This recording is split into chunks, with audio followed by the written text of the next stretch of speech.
The Paris Union High School District Board of Trustees reconvene in public session at 5:52 p.m.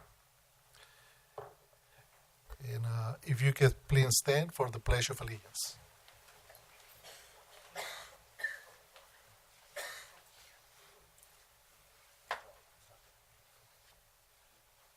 Place your right hand over your heart. I pledge allegiance to the flag of the United States of America and to the republic for which it stands, one nation, under God, indivisible, with liberty and justice for all. Let me see the invocation. Please stand up. Sorry, Mr. Garcia, we have the invocation by Mr. Garcia. Moment of silence.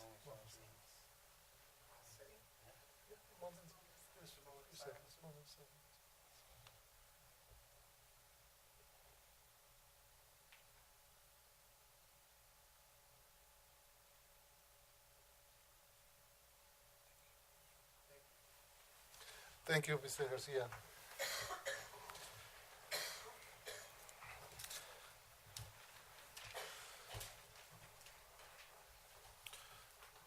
Okay. So before we go to the next item, I just want to emphasize the last paragraph of what we just said on the Pledge of Allegiance, with liberty and justice for all. It is very clear, right? For all, for everybody. Our next item is to go into recess, to go to the meeting and conduct the meeting for the California Military Institute. So we go into recess at 5:54 p.m. So 8.1 is an action item, is the revision and adoption of the agenda for today, February 15 of 2017. Do I have a motion? So moved. Mr. Nellison, Mr. Garcia. One thing here, Dr. Rouse. Yes, sir. On the consent calendar, we'd like to pull item 1127, which is a contract that we're working on. I'll have Ms. Raines explain it to us. So this is an amendment to the solar agreement that was approved, I believe, in August. The solar company Optera originally asked us for this agreement to better position them to get the financing. There's been a little hiccup in that, so they actually called at about 2 o'clock today and asked if we could delay that for possibly some changes at the next month. So we will bring it back one way or another next month. And that is item number 1127. 1127. Yes, please. We need an action, right? I believe they just pull it and remove it. Okay. We just remove it? Yes. Okay. So we are removing that item, 1127. Thank you. Mr. Garcia. Yes. And now we are going to vote on adopting the agenda for today with removing the item that we already mentioned. Please vote.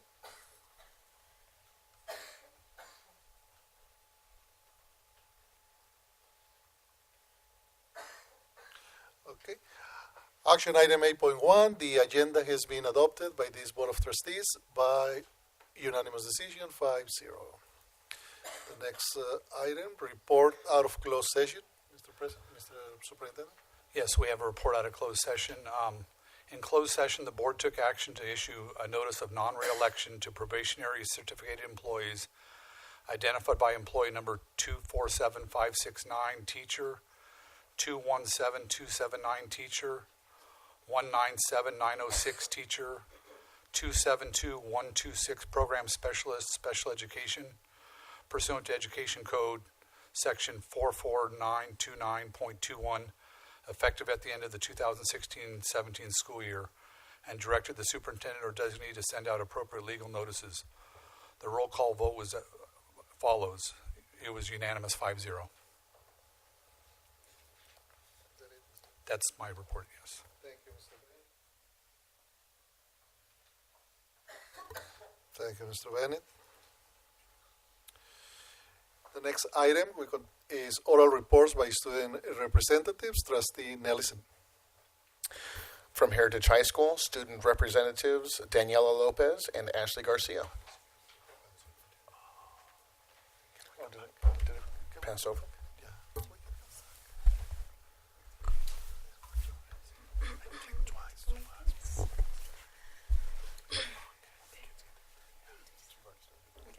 Good evening, Mr. Bennett, members of the Cabinet, President Dr. Aldal, and members of the board. My name is Ashley Garcia, and this is Daniela Lopez. We'd like to show you some recent happenings at Heritage High School. We hope you enjoy the pictures in our presentation.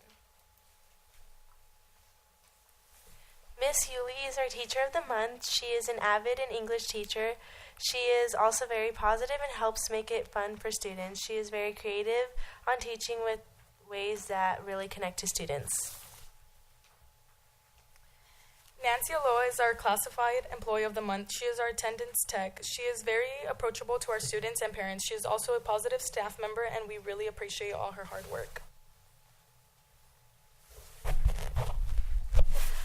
Our student of the month is Melissa Lopez. Melissa is very much involved on campus. She does dance, AVID, and AP classes. She is also very involved in the principal's advisory team of students. She comes from a humble beginning but has reached outstanding goals. The drama department had an amazing showing of Barefoot in the Park at the end of January. There were stellar performances from the entire cast. They're already underway with callbacks from the upcoming spring musical, Merrily We Roll Along, which will show in May. A group of avid juniors traveled for a week in Northern and Central California colleges to help them determine which schools they might like to attend. They visited Stanford, Berkeley, San Jose State, Chico State, and UC Santa Barbara, to name a few. Former HHS graduates greeted our juniors and gave them tours of the campuses themselves.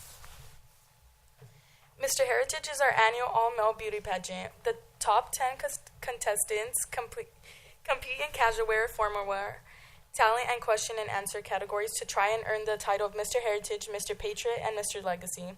This contest is sponsored by Men's Warehouse, who donate use of the tuxedos, and Balfour Graduation Products, who donated a class ring. Our winners were Jordan Cahuto as Mr. Legacy, Josiah Cahuto as Mr. Patriot, and Duncan Vanderveer as Mr. Heritage.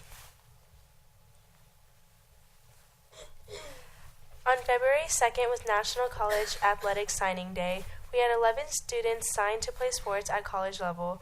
We also have 3 other students who will be signing as soon as they decide on a school, since they have multiple offers.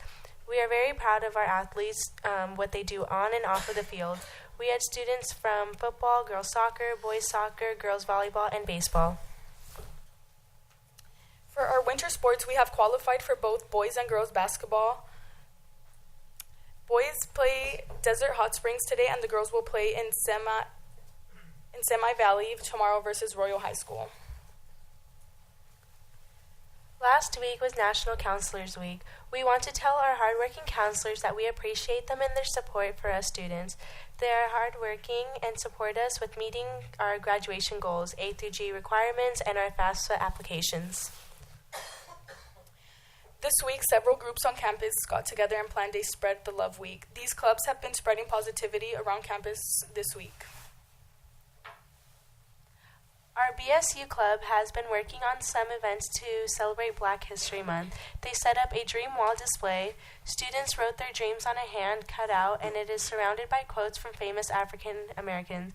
Later this month, they will be hosting a floetry and a rap battle and a step team competition.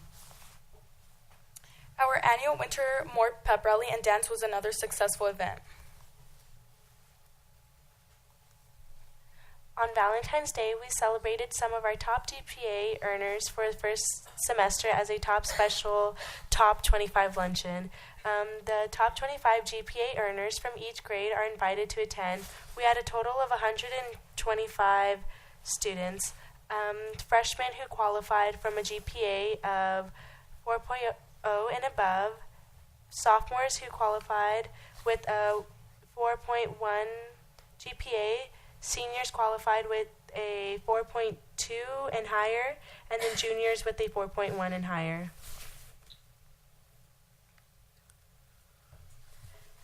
These are some of our upcoming events. We hope to see you guys attend them because we love your presence, and we want to take pictures of you guys and put them in our next board meeting. Thank you for your time, board members and superintendent. We hope you enjoyed our presentation.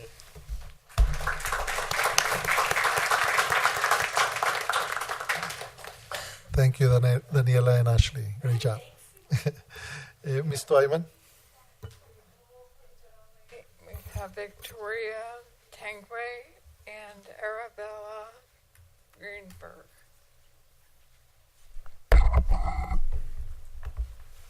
Good evening, President Arouse, Board, Superintendent, and Cabinet. I'm Victoria Tangway, and this is Arabella Greenberg from Paloma Valley High School. Oh, we need the clicker. I don't get this usually. Project Lead the Way. Students in the Project Lead the Way class were using their Dell Chromebooks and their Vernier probes to review the basic engineering principles while also collecting and analyzing data. The boys wrestling Sunbelt League finals. They competed in the Sunbelt League finals and concluded the regular season of wrestling. They had the top 3 wrestlers qualified for CIF, and 11 out of 14 weight classes qualified. Cheer and Song Sharp Competition, JV and Varsity Cheer, along with JV and Varsity Song, both won first place in their category. Cheer placed as division champions and overall took home the section champion title. Song placed as division champions. Go Cheer. Girls wrestling competed in the Montclair Classic. The team took home second place and had 9 individual placers. Mr. Jennings' class, Makerspace. In Mr. Jennings' class, he takes the time to familiarize students on the correct usage of tools. Under construction in this photo, you can see is the PUHSD solar boat. The teacher of the month is Mr. Lapp, the previous teacher of the month. So, Master Sergeant Puebla and January's teacher of the month. We're lucky to have such quality and dedicated individuals at Paloma, and there's a picture to the right. Okay, the NJROTC Super Bowl competition was hosted in Santa Ana. NJROTC, under the command of Master Sergeant Puebla and the Commander Garcia, took 3rd place. They did so well that they qualified to go to Florida for nationals. Counselors celebrate National Counseling Week and start course selection. This past week, counselors started meeting with our students to select the courses for next year's school year. College and Career Day. Paloma hosted its annual College and Career Day. Over 80 representatives from colleges and career pathways came to the event. There was something of interest for everyone from IT to law enforcement to college degrees. The students and vendors were both excited to see such a great response. Wildcat Chat video announcement. We had brought back video announcements in the first episode of our series is called Wildcat Chat. Debuted the Monday we came back from break last month, and it's available on YouTube if you guys want to find the link. The students hosted and edited videos, used a fun way to keep students in the loop of what's going on around our school. So the classified employees of the month are Terry Bradley, which was last month's classified employee. She handed it off to Linda Gresham, who is one of our awesome paraeducators at Paloma. And then this is Mr. Donaldson, a geometry teacher, used practical application of geometry to engage with his students. He had them measure the height of the flagpole in the entrance of our school without actually climbing it. That would be dangerous. Thank you, guys. Have a great night.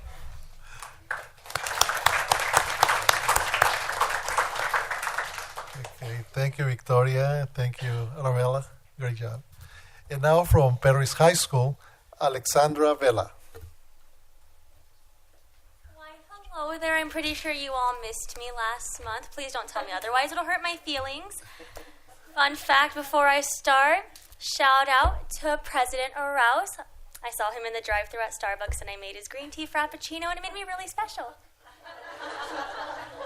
Anyways, now to begin. Good evening, President Arouse and board members, Superintendent Bennett and Cabinet. As you all know, I'm Alex Vela, and Melissa couldn't make it tonight, but she does send her hellos. So first things first, I want to talk about the blood drive. We had the 2nd out of our 3 this year. And just to give a little bit of stats, here are 126 donors registered this time. 16 were referred, 107 units of blood were collected, and we also had 41 first-time donors. On Wednesday, February 3rd, the ASB Director of Clubs held the first all-clubs meeting. So the general idea of this is to get clubs together to share their ideas and projects and kind of really engage and stress on the fact that although they are different clubs, we do come together and unify as Panthers.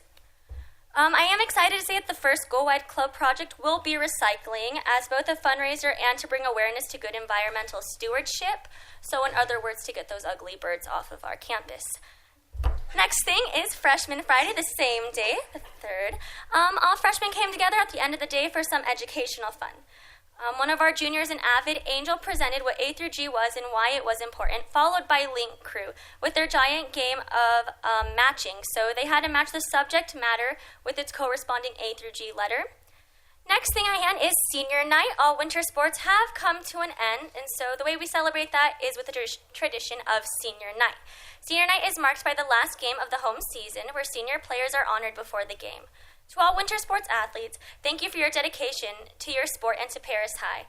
I honestly really respect athletes because I can't even catch a ball, so it's amazing in my opinion. Next, we had the Science Fair, which was the Railway Science Fair, took place on February 10th. Paris High students judged the entries. It was a fun event for everybody who attended. In FFA news, our very own Miss Rains is being recognized as Southern Region FFA Star Administrator for her support of the AG program. She is our FFA Rabbit Advisor, so I hate to say this, but you're ours and you're going to bleed green for Panthers forever and always. But mostly green. Next is BSU. We had a very busy time on campus. They hosted a poetry slam and is taking 3 finalists to the district poetry slam at CMI on the 16th. They collaborated with the Panther Den for some soul food luncheon, which I heard was amazing. And with Innovated, our after-school program, they took a group of students to HBCU in Los Angeles. On March 24th at 6:30, they're planning the African American Student Recognition Banquet. An invitation should be in the mail, so I believe you all should check that out as well. A big congratulations to our Student of the Month, Samantha Valdez, our shining star of the FFA program, and she represents the best of Paris. Our Classified Employee of the Month is Maria Navarrete, whose son actually graduated in 2013 and will be graduating from UCSB later on. Now, my favorite, our Teacher of the Month, is Mr. Espinoza. So a special thank you to him for keeping his students and players as a priority, even though he had every reason not to, as it's been a very difficult and emotional month. Now, to end it off with some positivity here, in sports, both girls and boys basketball will be playing postseason CIF competition as well as our boys soccer. Tonight, tip-off is at 7 for boys basketball, so I encourage all of you to come and support after the meeting is over. Thank you. Have a nice evening.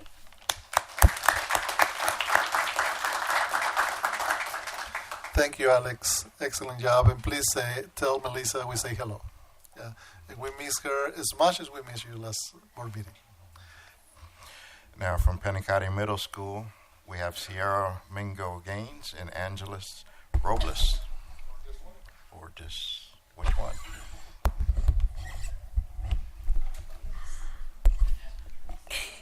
Good evening, Dr. Ruth, members of the school board, Mr. Bennett, and members of the cabinet.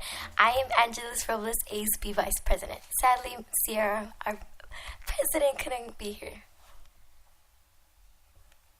February in review. First of all, we would like to give a big Puma welcome to Mr. Aviles, our new pre-algebra teacher. He joined us at the beginning of the month.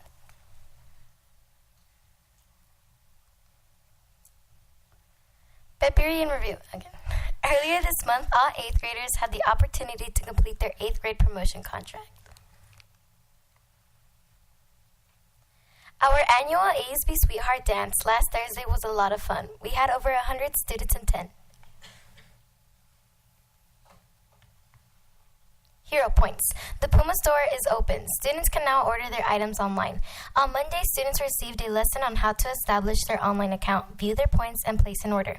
Students click on the link, place their order, and pick it up during their lunch on Thursday of the week their team is scheduled. A special thank you goes out to our Pinacate moms who run the Redemption Center. Remember S&H green stamps. Technology topics. One of our Pinacate Tech groups presented at the TLN Student Powered Showcase in San Bernardino on February 9th. Also this month, the Robotics Club came in 9th place of the 27 competing teams at an event held at Flat Bob Airport in Riverside. They were one of the few middle school teams to participate. In March at the National CUE Conference in Palm Springs, Mr. Eric Anderson's class will present Finding the Magical in Everyday, a journey into abstract photography. And Miss Brenda Dyson Harris' class will present Design Thinking in Action. Basketball. Boys and girls basketball ended today, February 15, 2017. As of last week, both teams were undefeated. Winter to spring sports. Boys and girls soccer have already started preseason training. Games will be on Tuesdays and Thursdays beginning on the 3rd of next month, beginning of the 14th of next month through the end of April. Girls softball and boys volleyball are also in preseason training and will begin in March and end in May. Lastly, boys wrestling will begin in March and also end in May. Upcoming events. In February 20th through the 24th, we have the President's Week holiday. In March the 13th through the 17th, Spirit Week activities sponsored by the 7th and 8th grade classes. Pinacate CUE Conference, Student Presentations, March 18th. 8th graders Paris High Orientation, March 10th. PHS Counselors Visit Pinacate, March 13th. And Open House as well as Science Night, March 28th.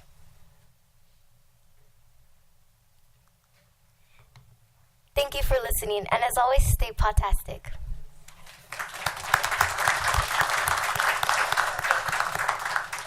Thank you, Angeles. Excellent job. Trustee Garcia. And now I'd like to introduce Paris Lake High School student representatives, Jocelyn Hernandez, Sarah Mejia, Kevin Huerta, and Evelyn Pascual. I apologize if I didn't say your name correctly.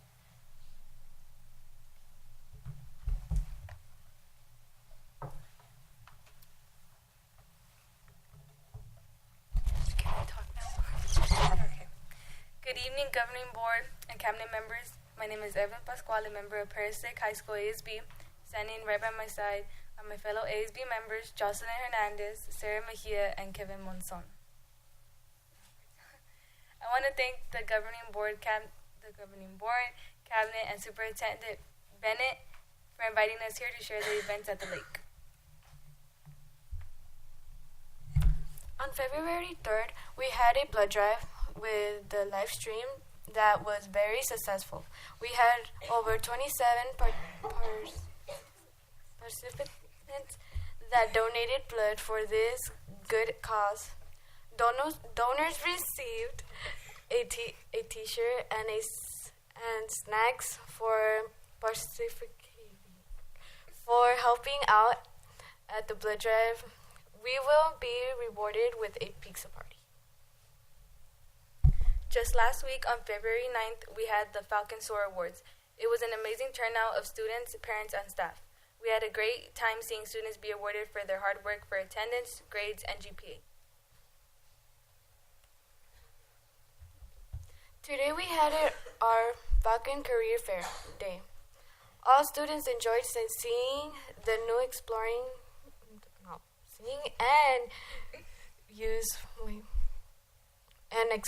new career choices. It gave us more options and a lookout to see that there are more available to each and individual interest. Some attendance including cosmetology, San Joaquin College, the fire department, and more. I'm sorry, I just need a moment. We would like to take this time to invite all of you to our open house tomorrow, February 16th at 6 p.m. Last year, we had a great turnout of parents, families, and students. It was a great way for students and families to meet and view students' work. In addition, we had an art exhibit in our library, free hot dogs, and a salsa bar, which we will offer again this year. Hope to see you guys there. James Kelly was our Falcon Student of the Month. James currently holds a GPA of 4.0. He's one of our March graduates Congratulations, James. In March, we will have approximately between 70 to 100 Falcons graduating. We are so overjoyed to be seeing our fellow classmates graduate early. They have worked so hard and have proven they deserve the diploma. Seniors will be notified for senior activities such as grad night, senior pinning ceremony, and graduation rehearsals. Thank you to our governing board and cabinet members, to all support benefits, and have a wonderful evening. Thank you.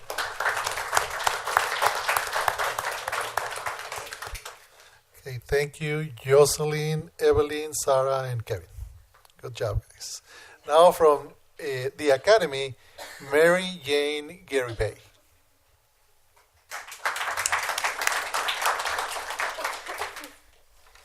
Good evening, President Otto. Right. Okay. Board members, Superintendent Bennett, and Cabinet. My name is Mary Jane Garibay, and I would like to highlight some of our events at the Academy. On Thursday, December 15th of 2016, the Academy and Ed Options hosted our awards assembly. Students were acknowledged for their efforts in citizenship, and attendance. Eagle Dollar Project. The students receive an Eagle Dollar for each period that they attend class. They can then use Eagle Dollars for items at the Eagle Store, such as chips, handbags, t-shirts, gift certificates, and skateboards. This program is not only fun for the students, but it also incentives them to attend school regularly. Pele ATP members, Ms. Nichols, Mr. Flores, and Mr. Jackson helped organize the December food drive, which had a great turnout for students and family who participated and showed up for the presentation of gift baskets. Very successful. We continue to practice our monthly safety drills. Safety is a priority at the Academy. We continue to practice... Friday Night Live events. We had a lunch rally with the crew from Friday Night Live, Riverside County coming out to play music and serve snow cones. For Valentine's Day, the Friday Night Live students put positive notes on heart-shaped lollipops and passed them out to students and staff. Students are working on posters and activities for Positive Climate Week. We are also in the process of putting together bi-weekly announcements with the help of Mr. Kitzero.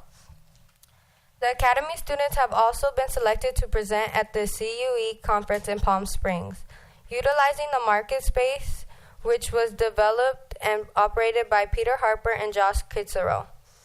The students performed so well on a project called the Balloon-Powered Car that Mr. Harper and Mr. Kitzero decided to enter this project into the CUE Conference Student Showcase.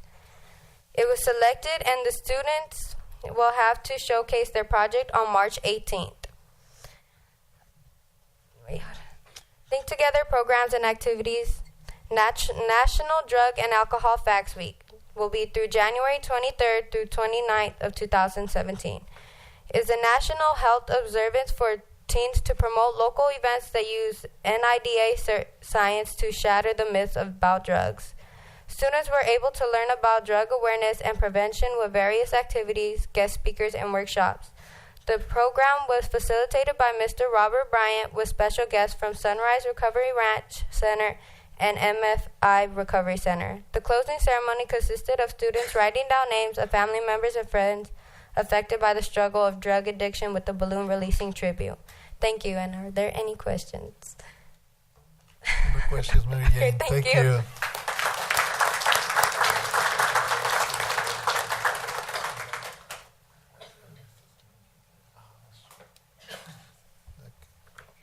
So at this time, if the students would like to leave, if you would like to stay, you're welcome to stay also.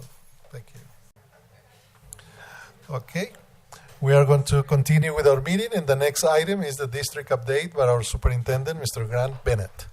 Thank you, Dr. Rouse. I'd like to introduce some special people here tonight. Every year, the Paris High School District puts on what's called the Sports Challenge, and it's a great program on a Saturday for our students and to work together to help some of our challenge students really excel, get a chance to have some fun and participate in sports and have a nice lunch, and it's really a great event. And we have some of the teachers and the kids here tonight, and I want to introduce them to come up and speak. From Paris High School, we have Rachel Post and Janice Taylor. From Heritage High School, Felicia Provenzano. I see Chris is here too, but he's all cleaned up. I didn't recognize him for a while. He used to have a big Grizzly Adams beard and stuff.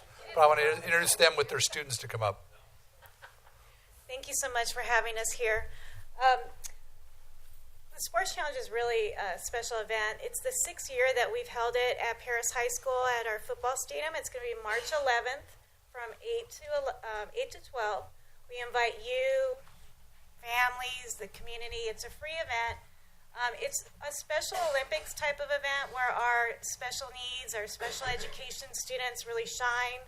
They take center stage. They are exceptional students. We have 2 students here today to present an invitation for you. We have Marlene and Perla. You want to say a few things first? So Marlene, what is the Sports Challenge? The Sports Challenge is about Sports Challenge event. Yes. Perla, did you play the Sports Challenge? Soccer ball. Okay. Kicking. Running. Hopball. Soccer ball. We have somebody with us. Our mentors. Yes. We had a lot of volunteers. We did. Thank you, ladies, for sharing. Yeah. So when you go ahead.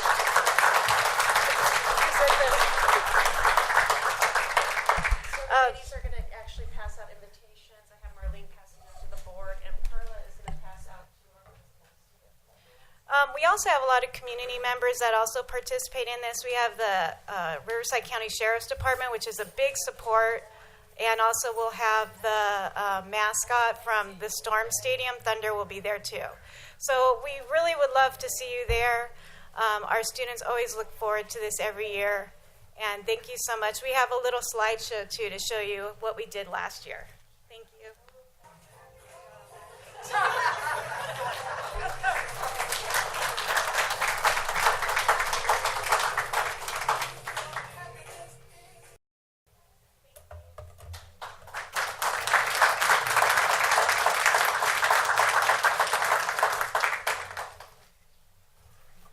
Thank you, students, and Ms. Provenzano, Ms. Taylor, and Ms. Post, and Mr. Cruz. Thanks for coming down. And also, the Paloma Valley student talked a little bit about girls wrestling. They had a girls wrestler at Paloma Valley. This is only their 2nd year of girls wrestling. She came in 7th place in CIF Southern Section and qualified for the state tournament. In the 126-pound, I'm not supposed to say ladies' weight. She qualified for the state. I've been married a long time. I shouldn't have said that. But she qualified for the state tournament, which is very impressive, and only the 2nd year of competition. We kind of cool thing. The Administrators Association called AXA. We have a local charter which is called RAXM, which is ours. But then Riverside County has what's called Region 19. We had 3 winners from our district win awards in that, and I wanted to recognize them. Nick Newkirk is the Business Person of the Year for Business Service Person of the Year for Region 19.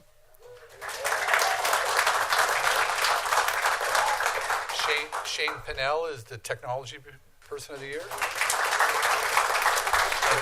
And she's not here tonight, but Myra Chavez is the Confidential Employee of the Year from AXA. Kind of going along getting to recognize people down the table here. Joe Williams, we've talked about a couple times the Leaders to Learn From Award. They've been publicizing it. They've been out here talking to him. But Joe is a winner, and he gets to go to Washington D.C. at the end of March to be recognized there. They came and did a whole photo shoot at Paloma with him. So it's great opportunity for Joe and for our district. I'm going to continue along those lines. We had two of our employees. Every year we do our Employee of the Year awards, and then we send them into the county. We have two of our employees were a finalist for the award. Carrie Bobbitt was selected for a finalist for classified administrator, and Lori Ortel for being an awesome administrative assistant. Just a couple other things. We had Ed Camp Paris this past Saturday over at Paloma Valley. We had about 120 people come. Great event put on. Joe and the technology team did a great job putting that together. Our teachers there leading sessions and the whole program was an unconference, so they figure out what to do when they get there. But it was great to see that many people come to the event over there. And our food service people did a great job serving lunch and breakfast to them, so thank you, Audrey, for what you did. We also had a great present IAQ, it's called Inland Area Q Conference. They had a tech fest down in Temecula about a month ago, and we had a great turnout there too. We had 39 employees and 9 people presenting. So it's good our people getting out and doing those things. On kind of a sad note, we had a former employee. She hadn't been in the district in quite a while, but I wanted to recognize Dr. Vashadi O. Roberts. She was a former assistant superintendent of the district and a former principal at Pinacati Middle School. She passed away about 2 weeks ago. So we want to pass along our thoughts to her and her family, and that's my report, Dr. Rouse. Thank you, Mr. Bennett. Item 9.4, CSEA President, Cinda Sarian. President Rouse and board members and Superintendent Bennett and cabinet members, good evening. Hi. I can't believe it's been a month. A lot has happened in my life since I have taken on this new position.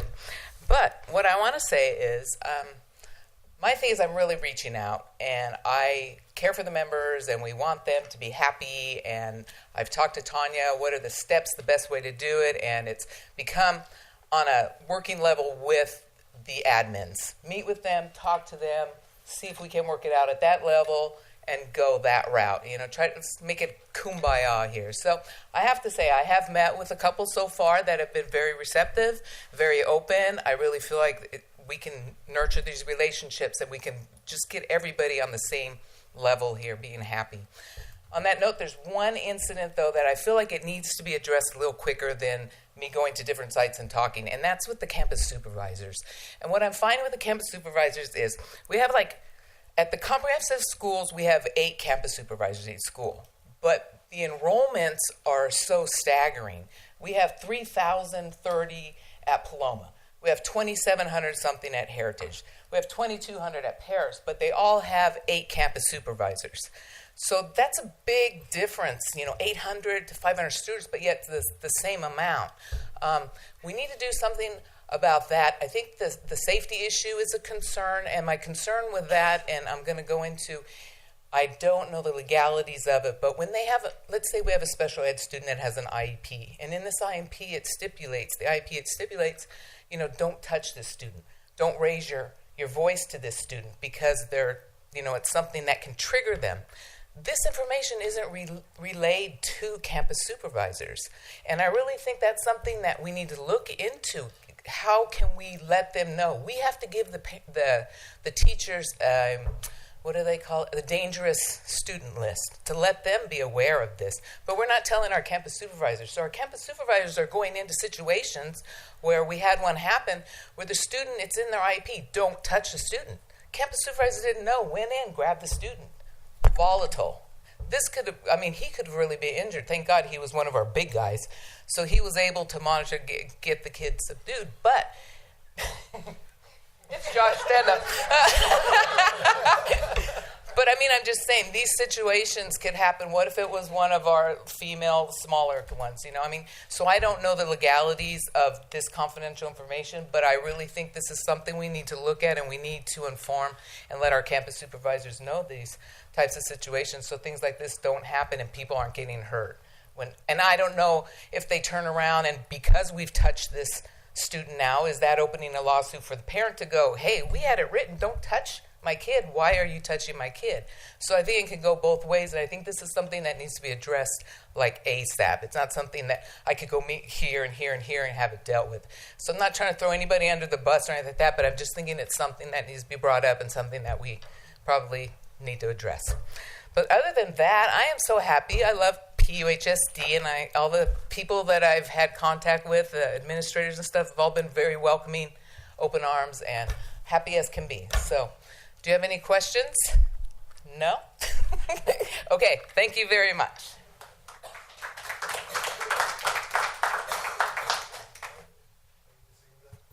Now PSEA President, Ms. Vicky Mueller. Good evening, Dr. Rowe, Board, Cabinet, Mr. Bennett. Let's see. Well, I want to start out by saying that I'm not here only to complain every month or to be negative about the workings of the district. But I want to point out a few things, positive things that I feel like that have occurred that have moved us to better relationships. And one of those things is there's been better communications regarding the solving of grievances. We've worked to do that. When the district was informed of high numbers of special ed students in individual classrooms throughout the district, it was promptly investigated and corrected. PSEA members have been given access to the discipline tab to better service the needs of our students. After over a decade of asking, teachers at Paloma Valley High School finally received keys to the administration building, allow them to access the workroom, mailboxes, and copy machines, and to make contact with administration, counseling, or other staff. Prior to this, they had to hunt down a custodian to be let into the building. This was done through this process.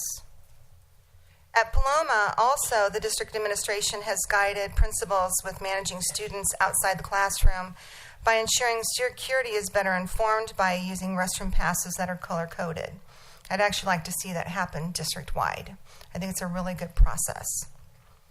At Heritage High School, the district addressed our concerns regarding the safety at the school as far as gates and went on a safety walk with us, and they're working to put in locks and things on the gates that we've been requesting for a while.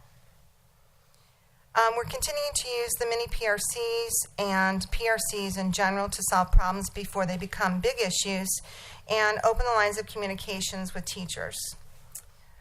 This does not mean that we don't have our differences or issues to continue working on solving, but we want to make sure that we continue this process, and we want to thank you for your continuing support of this PRC and SRC process for us to work together and solve problems through with PSEA and PUHSD. Thank you.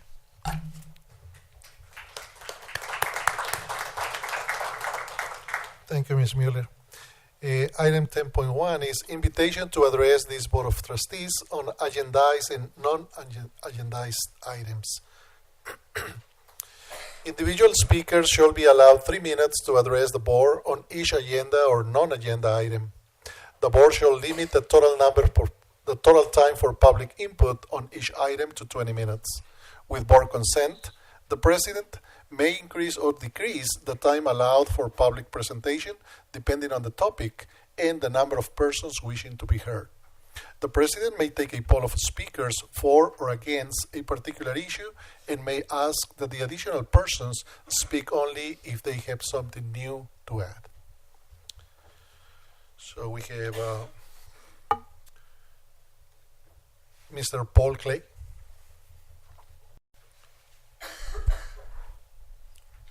Shorter people here. Off. There we go. Thank you, President Aro, and hello, and thank you again for this opportunity to address the Board of Trustees. I don't know where to begin, so I'll just dive in. There are still real problems here in this district. As with most other employees I've spoken with, I believe that once there was a new chief administrator, things would improve. They have.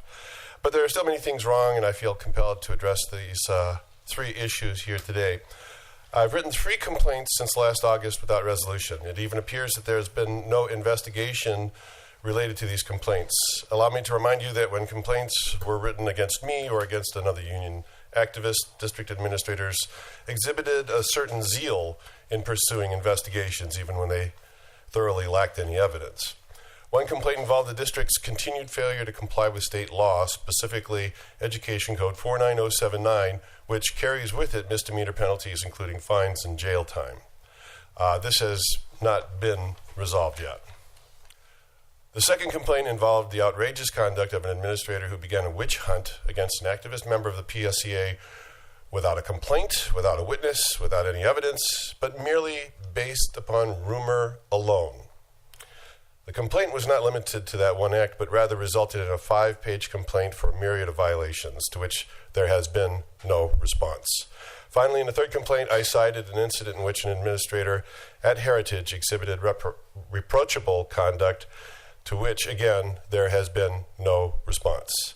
I ask that you compel the administration to take these complaints seriously. Thank you for your time. Have a good day. Good night. The next speaker, Ms. Angelica Apodaca. Good evening, President Arrow, members of the board, Superintendent Bennett, cabinet members. I am Angelica Apodaca, PSEA Executive Board member. I would like to introduce some of the board members that are here with me.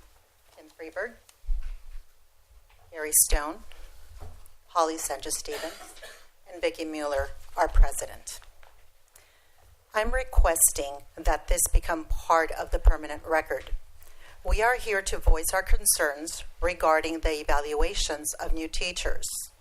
The reason we are voicing these concerns is due to the teacher shortage and about the mixed messages new teachers are receiving. These are some of our concerns. Close to 1 out of 4 new teachers are non-reelect. Teachers are being evaluated by administrators that have not been in the classroom. Teachers are being evaluated by someone with no knowledge of the content area.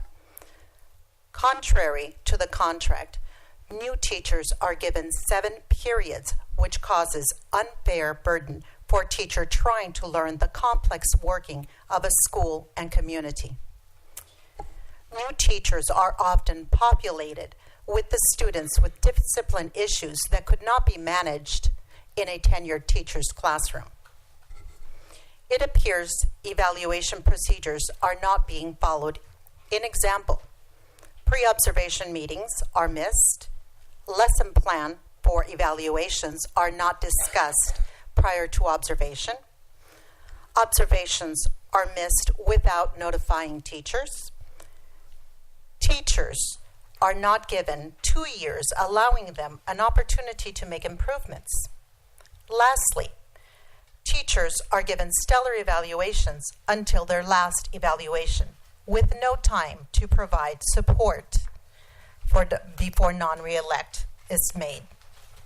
I'm turning this over now to Ken Freeberg. Hi. I'd like to say that one of the biggest problems we see regarding fair and consistent evaluations is at the Academy, our educational options program. For 3 years, we've shared concerns with the district. Last year, we were very encouraged to hear that our concerns were being handled with the implementation of changes intended to address recurring issues. However, because of these changes, expectations placed on Academy teachers are far more than those placed on teachers at any other site. We've learned that these changes are asking teachers to teach multiple new different programs concurrently with no contractually required planning and no formal training. The Academy Community Day School is to provide instruction to at-risk students in the following 4 settings. The Community Day School for students who have been formally expelled from a comprehensive high school or middle school, as well as students struggling with behaviors in the educational options setting. The Educational Options Program and the Academy Middle School for students who have been recommended for expulsion but are currently on a contract in lieu of said expulsion. And lastly, a district-wide independent study program for students who are not having success in the traditional setting. Due to the new programs and limitations of the number of teachers on site, each teacher has a class comprised of a mixture of 8th through 11th grade students, all in the same classroom, and the teacher has to find a common standard for the entire class. Many students, including those who could not be successful in a traditional school environment, are now being placed in front of a computer from 7:45 a.m. until they're dismissed at 2 p.m.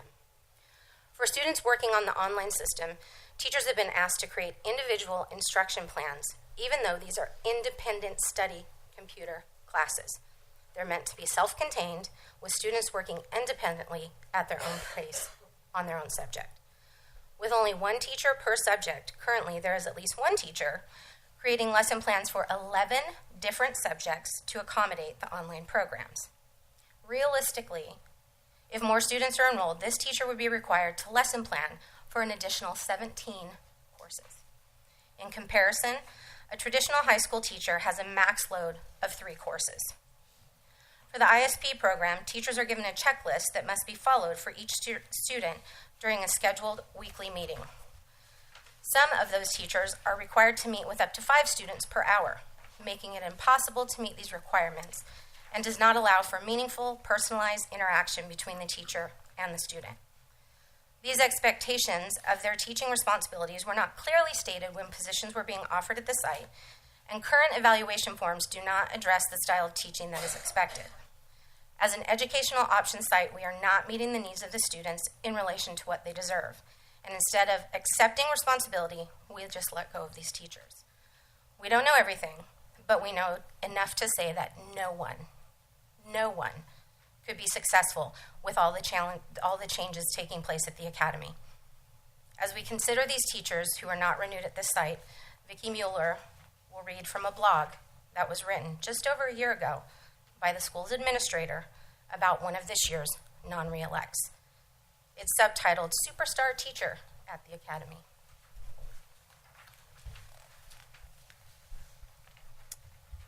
She decided that she wanted to help students that needed extra support and attention. She also wanted to share her love for history with others. She no sooner found herself at the Academy Day School in the Paris Union High School District. She hopes that students realize that it is never too late to change. She encourages students to achieve their goals in life. She stated that they do not have to attend college or become doctors, but just to get their life in order to become a productive citizens of society. Further, she stated, I wanted students to find happiness for whatever they become in life. When asked what she loves most about her job, she explained she loves the flexibility of getting to know her students. In addition, she explained that she loves being able to work closely with her principal to improve the school.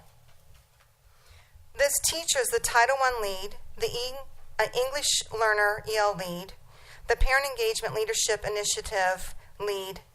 She assists in improving parent engagement at the site and at the district level. She recently participated in the district's first Latino Family Literacy College Readiness Session. She is always willing to help students by offering her time to reteach, tutor, and counsel them. Her efforts have not gone unnoticed. She was honored as the Certificated Employee of the Month during September 2015. She is genuine, passionate, courageous, valiant, and graceful. She exemplifies great teaching. She is a role model of our students, staff, she's a role model to our students, staff, parents, and district. Through her actions, she conveys the message that if she made it, they can make it too. We are proud to have her as a part of the Academy family. Our site and district are fortunate to have her positively impacting the lives of our students and their families. In 1 year, she became non-reelected. Our next speaker, Adam Cian. Good evening, Mr. President, board members, Superintendent Bennett, cabinet members. I too am going to speak about evaluations. I work over at Heritage High School, and I'm here to speak to you regarding the process of probationary teachers and raise some concerns that I have in regard to the process. I've printed 16 pages containing your own board policies, admin regs, some ed code that pertain to this matter of evaluating teachers. I've highlighted areas of concern in those pages for you to look at later, if you choose to. I believe we had a situation where a probationary teacher was not given a fair evaluation, and I could cite several reasons why I believe that. I've highlighted some things on those documents that I would refer to. There's no time for me to talk about all of them. But I say with the utmost respect for all of you that I believe that this particular situation represents a failure on the part of the school board, the cabinet, superintendent, which you were not the superintendent at the time, so I can't say it was Mr. Bennett, and the administration that was evaluating this teacher. We're talking about a human being that's no longer going to have a job, that was never given a fair chance to show that he was capable. A guy with no classroom, a guy who has been given zero curriculum, who reached out numerous times and asked to be helped, asked to be coached and trained, to no avail. My intent is not to try to get you guys to reinstate this person, because I know that that request would fall on deaf ears. But what I do hope to do is to get you to start taking this seriously, thinking about what we're telling you, and look into it. And maybe you will find it within your hearts to try to invoke change. Because at the end of the day, I don't know how somebody can get a fair evaluation when they don't have a classroom, they're walking across campus, they don't have curriculum, they're told to go find somebody and use what they're using. But that's not written in their evaluation. And the person they were told to go find something and use what they were using is someone who didn't even work at our school. After a couple weeks, she was gone. Then, when they finally gave her a coach, somebody that you guys hired and created a position for, that teacher sat down with that coach and worked on a lesson, and then the evaluator just ripped it to shreds. So does that mean the coach is incompetent? The teacher's incompetent? Or maybe it was the evaluator, the person who maybe needs to rethink the way she's doing things and what she's looking at and what she's seeing. That's all I have to say. Have a good night.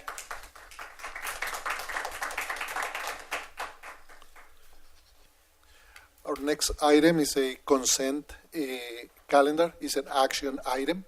Do I have a motion? Mr. Nellison? Second. Mr. Garcia, second. Please vote. Consent calendar has been approved, 4 and 1 abstention. 12.1 is oral report, introduction of promoted and or new employees. Yes, we have one new employee we'd like to present tonight. She's not new to our district, but new to her position. I want to introduce Cindy Barris, our new Director of Special Education, taking over in about a week and a half. Cindy, come on up.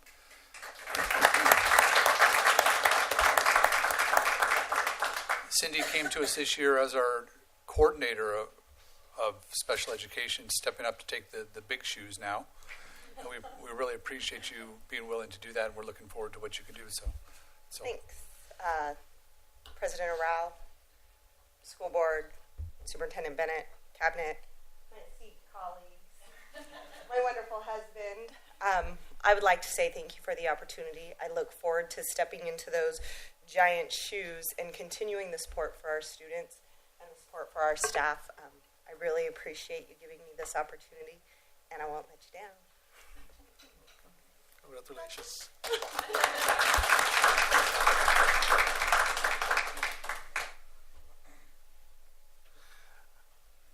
Item 12.2 also is an information item.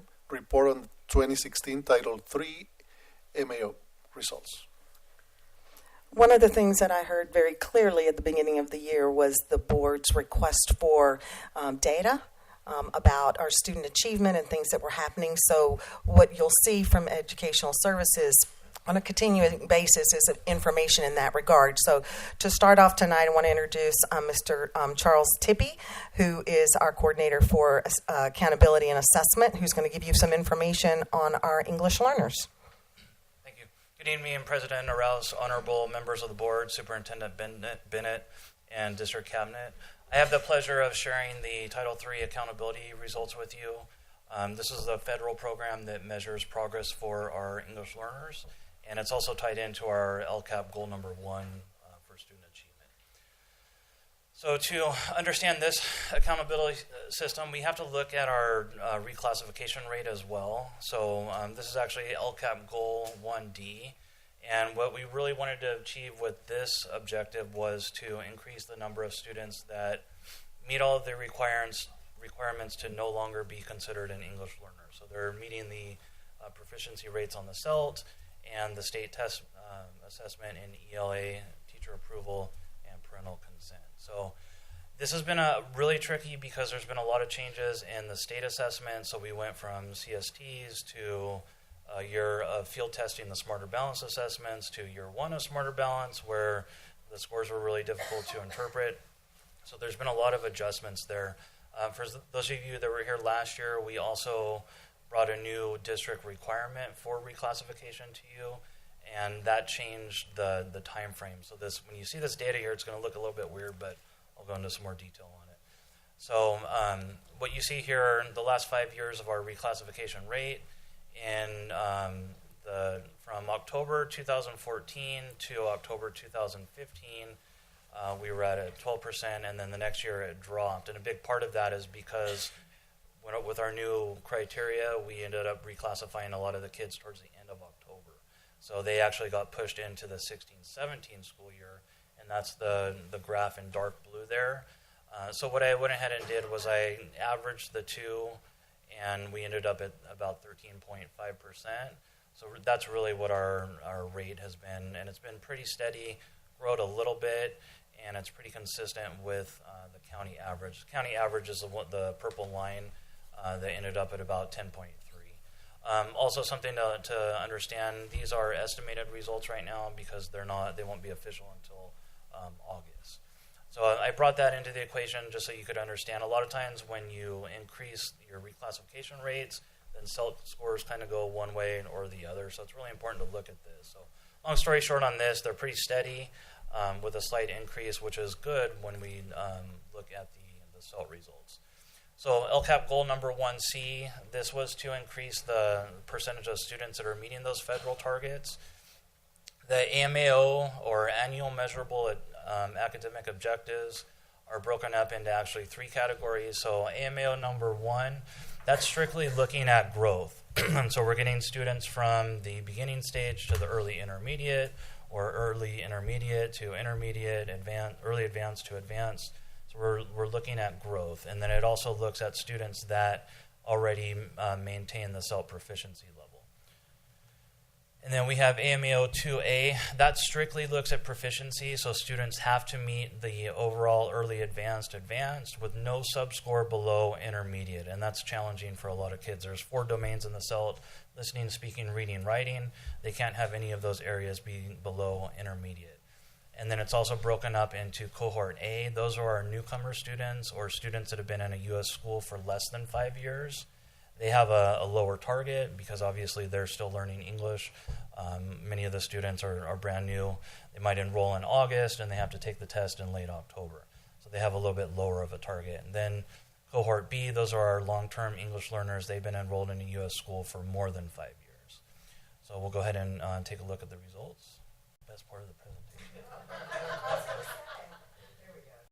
It's not going, Sarah? I had a really good banda music in here, but anyways. No, it was different. But so we saw significant growth on all 3 of the different AMAOs. Most significant was AMAO 1. We increased about 12%, and on the others, 8 and 10%. So a smart assessment person would walk out the door right now, but you guys are stuck with me, so we're going to look at the 5-year reports for each one. You can see that we had a dip last year. We came back from that this year in October. We presented to the board last year. We invested a lot of resources into our designated ELD program, and we saw a lot of good results from that. Also, key to note, the green line that goes across, those are the federal targets. So we met that target for AMAO 1. And then for this AMAO, it's the highest the districts had in that category. So then I kind of started digging a little bit more, trying to figure out, which kids grew. Was it the ones moving to 2s, 3s to 4s? And you can see here that we had the majority of the students went from a 3 to a 4, which is significant because that's where the students struggle the most.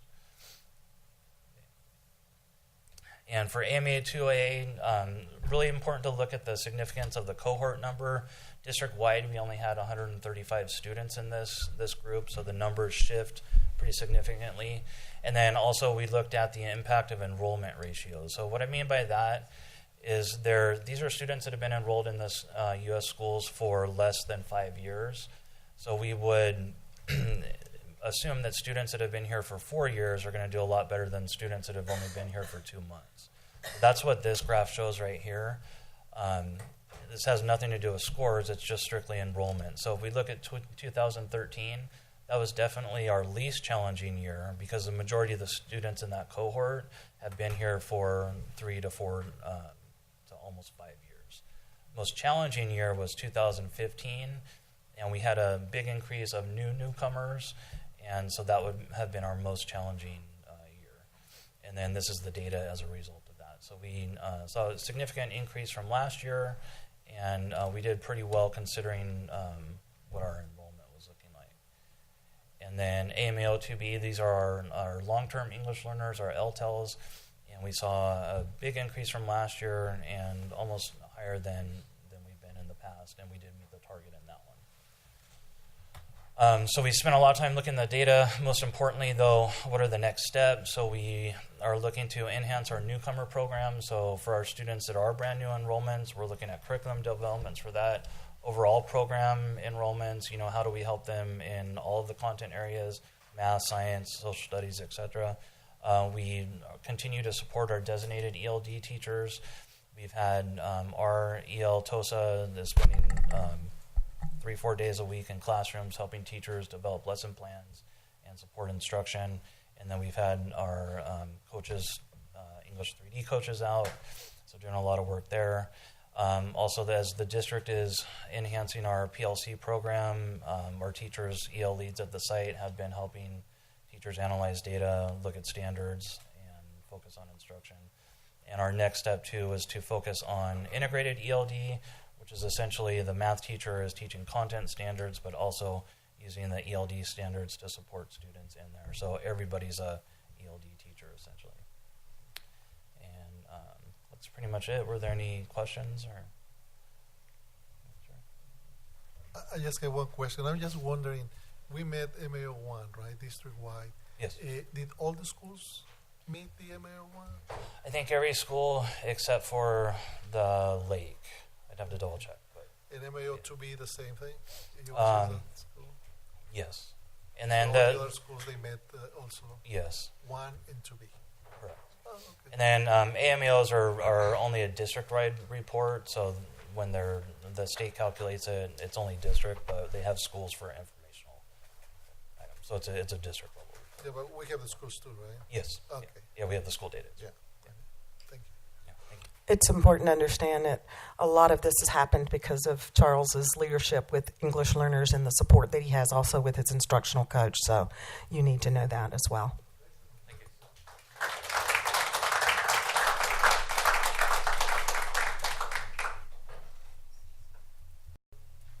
Our next report, item 12.3, Advanced Placement, Honors, and AVID Enrollment Data Reports.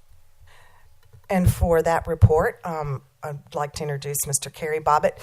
Kerry's kind of taking on a little bit of an extended role in our division. He's truly a master in taking a look at data, disaggregating it, doing some analysis. So that's what he's done with regard to AP, Honors, and AVID. And so I've asked him to come up and present some of this information, and you'll see it actually broken down a little bit.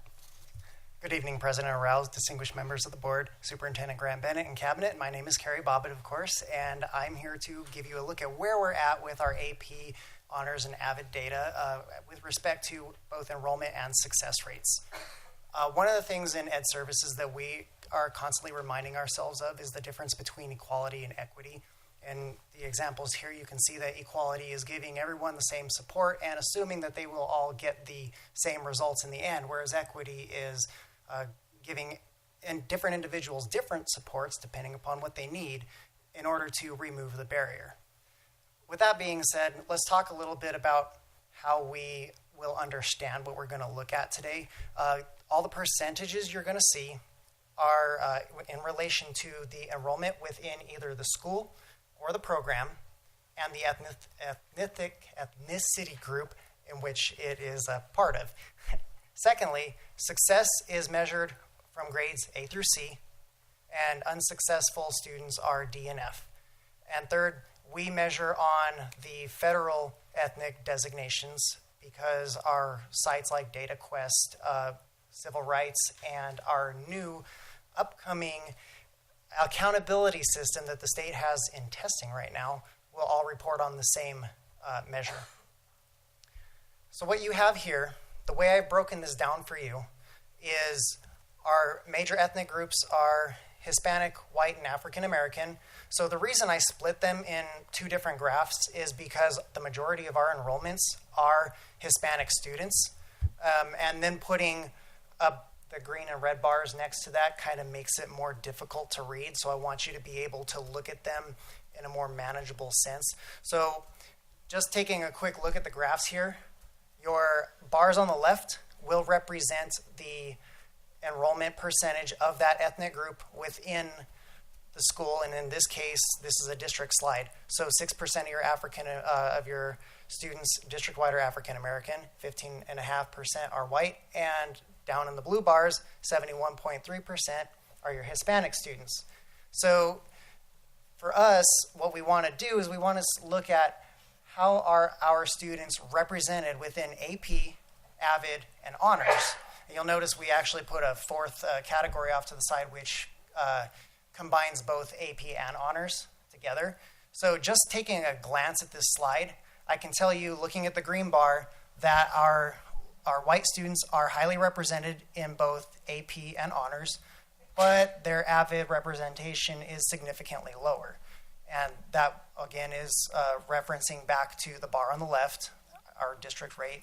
Our African American students, your red bar, 6% being the district rate, you can see that they are actually slightly less represented in each category, sometimes by less than 1%, and other times, for example, they're in honors, more than 1%. And then down below, your Hispanic, you're looking at a 71.3% population within the district, and they are well represented in AVID, but they aren't as well represented in AP or honors. So these are missed areas of opportunity.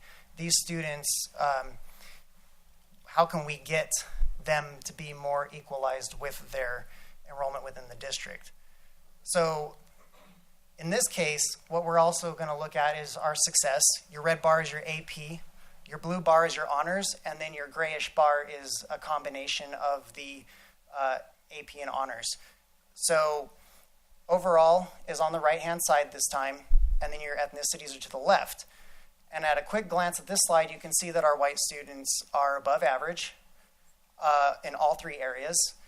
Our African American success rate, when looking at AP, the red bar is less than average by about 4% in this case, but their honors success is sitting slightly above the average passing rate. And our Hispanic students are slightly less in each case. Now, I also want to point out that this particular graph goes from 80% to 92% on the left there, and that's just so you can see a better illustration of where that gap may exist. If I were to have made it from 0 to 100, you kind of wouldn't be able to tell if a gap even exists in some cases. Now, throughout the rest of the presentation, I do have it broken down by school level, but in order to keep you guys more interested here, I'm going to go ahead and help you read through Paris High School, but then on your own time, you'll be able to see all the schools, Paris High, Heritage, Paloma, CMI, and we did something a little different for Pinacati. So here, at a glance, I'm looking at my red bars, African American students, and I can tell you right away that they're 6.3% of Paris High School, but look how underrepresented they are in AVID, AP, and honors. And then further, you can see that the green bar, your white students, they make up 2.6% of this particular school, and they are better represented in AP and honors, but their AVID representation is much less, at about 1%. Then you look at your Hispanic, and you'll see that 89.6% of the school is Hispanic, and they are well represented in all the areas. So questions that this may bring, you'll see that in each slide I put a where's our missed opportunities. I'm not going to read them to you guys. But this particular case, I can tell you that maybe does the overrepresentation of the Hispanic ethnic group perhaps impact the representation in the other areas? That's not necessarily a truth. It's just something to consider. I'm going to go ahead and talk a little bit here about Paris High's AP and honor success. So at a glance, again, I'll tell you that your Hispanic students, they are hitting the averages. And unfortunately, African American and white in AP are both below the success rate within Paris High School. However, both white and African American students in the honors courses are showing the same average or slightly above average success rates. And I'm going to go ahead and scoot on by these schools here. I'll let you guys review the slides in your own time. You may want to look at it in more detail. But I'm going to take a quick stop here at Pinacati. And what we're doing with them is we're looking at AVID and algebra, since algebra is where your higher math level is within Pinacati. So again, the representation of your African American students in algebra and AVID are both significantly lower than their overall representation within the school itself. Hispanic is well represented in both programs, and your white students are well represented in algebra, but they are not well represented in AVID. One thing I want to point out about AVID here is we have an AVID Excel program. I have included those percentages in here too. In AVID Excel, I don't really know the difference behind AVID Excel, but I believe it's for English learners who are interested in AVID and want to get a step into it. So let's look at our algebra success. This is very pleasing. Your overall bar is the purple one, and I kept the colors consistent. Hispanic blue, African American red, and white students are green. And you can see that they are all well within the average pass rate. So a success here is that, yes, 80% of them are passing. That's A through C's. That's great. It is a room for improvement. But let's also point out that these students being successful in Algebra 1 give them a leg up on their A to G mathematics. So going into high school, they are going to have an easier time, theoretically, with achieving the mathematics part of their A through G. And with that, as I want to point out that Charles demonstrated this in his last presentation. Data leads to knowledge, and that knowledge leads to action. Everything that has been done with the EL program over the last year under his leadership, or has it been a couple of years now, under his leadership, you've seen those improvements, and it's the data leading to the knowledge and action. So things to take away. Your enrollment rates are consistent in some ethnic groups and not in others. Your district-wide African American and Hispanic are lower than average, and you'll see that trend at the different schools. Not all of them show that trend. And algebra success at Pinacati is consistent, but enrollments within those ethnic groups are an area for growth. And lastly, equitable practices lead to equal access and success. Does anybody have any questions? Yes, ma'am.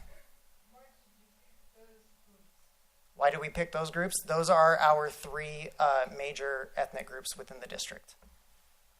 And are you referring to AP, AVID, and honors?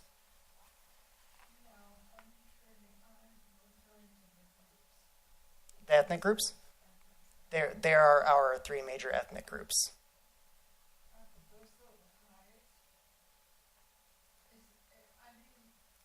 Are they the highest percentage within our district? Yes, ma'am.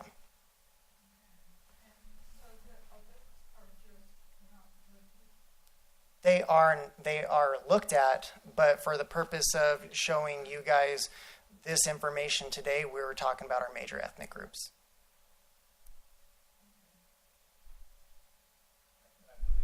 Groups don't even make up 2% of the population.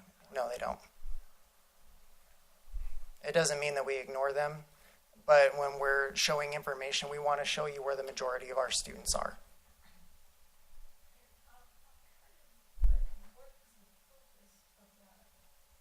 The more we look at this information, the more we can understand where our access problems may be or where our equitable problems may be.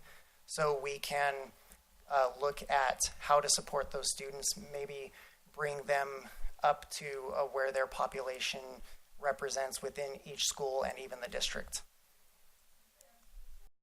If there was another group, why, I don't know, it's kind of like, even though they're small, they may be bigger than one group, right?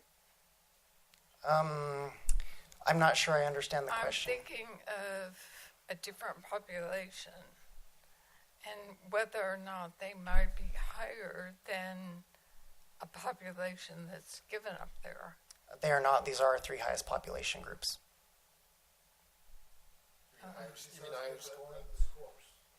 Are you looking for high scores? Well, let's consider something like this. If you have one white student in a class who scores 100%, can you really say that the white student's average is 100%? We need to consider stuff like that.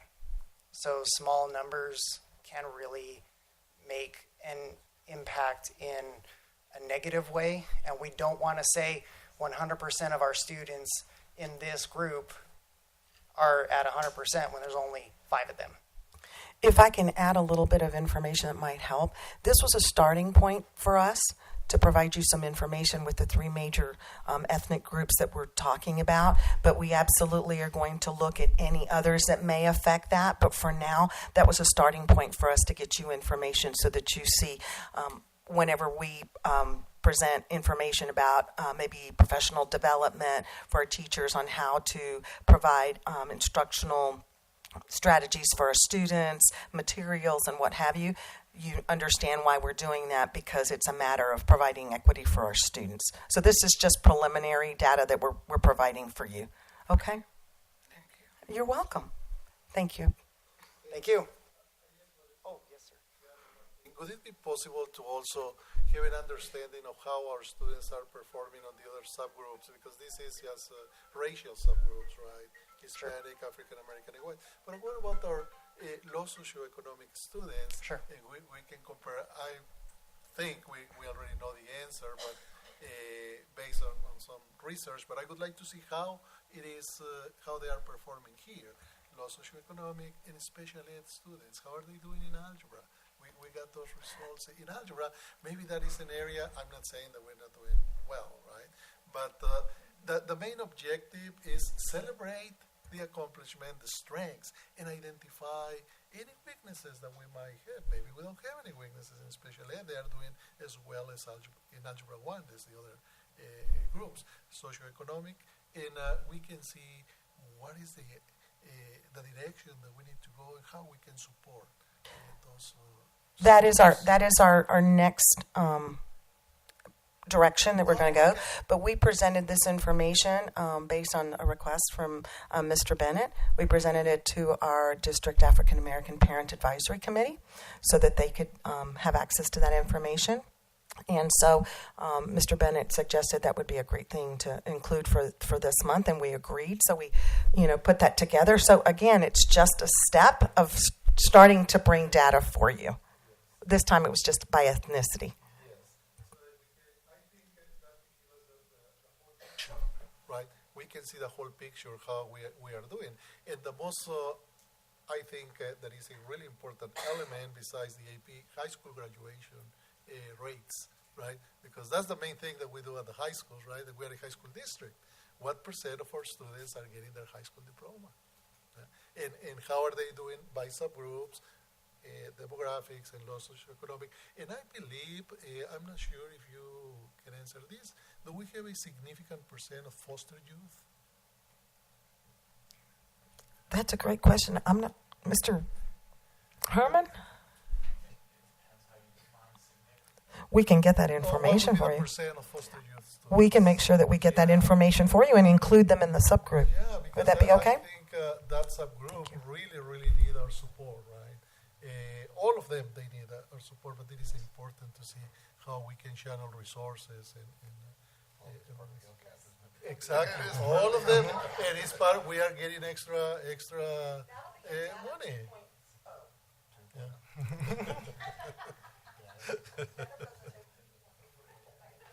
Thank you. Thank you.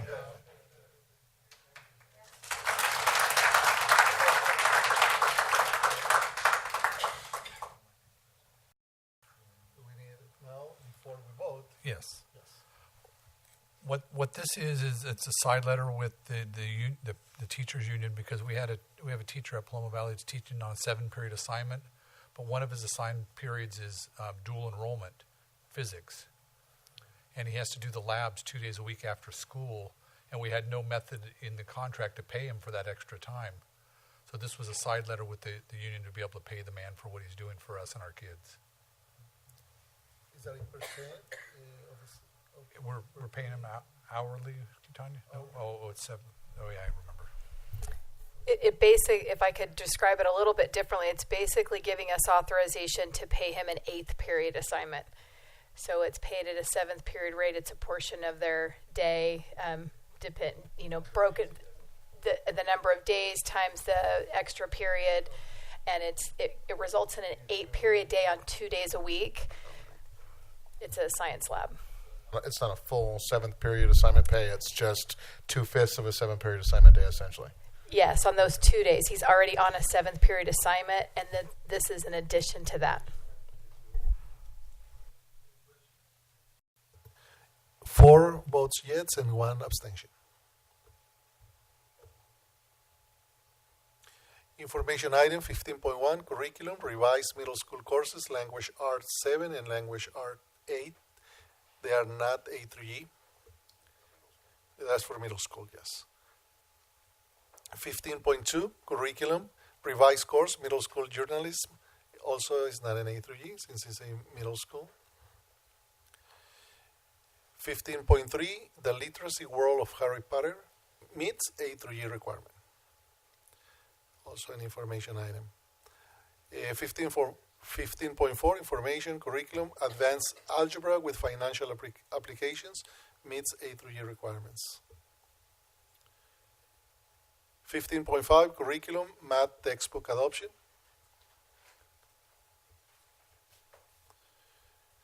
15.6, also an information item from the business department, revolving cash report for the month of January 2017.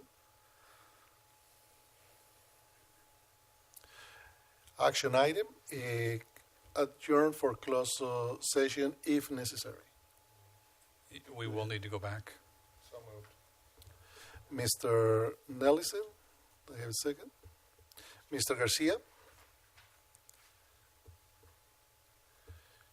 Please vote. This Board of Trustees is adjourning to closed session at 7:37 by 5-0.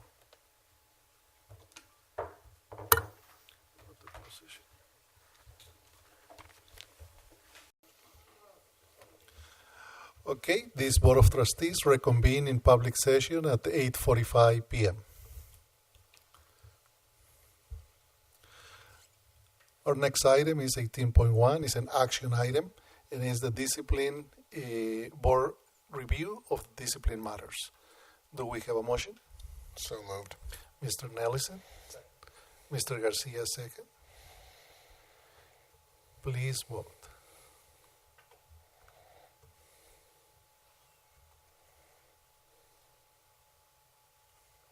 Motion carries 5-0.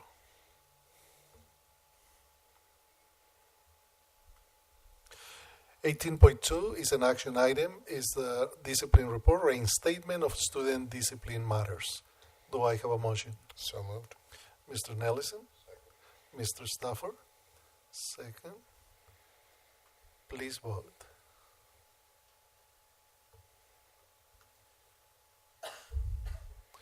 Motion carries by unanimous, is approved by unanimous decision. Other items by the superintendent? Nothing this evening. Thank you, Mr. Bennett. Other items by the Board of Trustees? Mr. Garcia? No. Mr. Stafford? No. I do want to make an announcement. If you guys ever get a chance to do the Paris, drawing a blank on the sports challenge, thank you. Very highly recommended. Go see it. It's awesome to behold. You just can't go this year because we're all at MIG training that day. I won't be. March 11th. Okay.